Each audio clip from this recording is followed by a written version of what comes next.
Hello beautiful people, welcome to Glory Homemaker.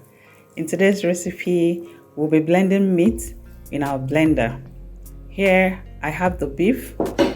Of course there shouldn't be any bone, the bone will spoil your blender. And we are going to slice this into little pieces. The part of the meat I used did not have any tendons or muscles. This will also stick to your blender blades, and this is not what we want. So we just cut this into little pieces so that it can easily blend, because we'll not be adding water for blending this beef. Recently I started blending my meat by myself so that I'm sure of what I'm eating. I'm sure of what is going into my system. So if you fall into that category, keep watching this video.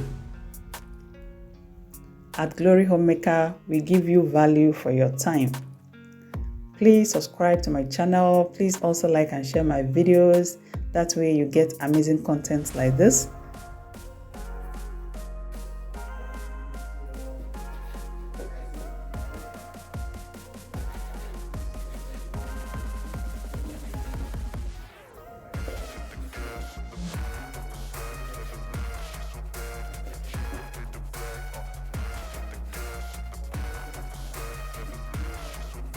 Cut them all into little pieces so that it will be easy to blend. My blender is a high capacity blender, but you can also use yours to blend this. The trick is to add in little per time and blend. You don't have to add in much at a go so that it will blend easily. And I'm using the pause option where I'll pause and blend and pause and blend. That way your blender is protected. Here is our blended beef, well blended.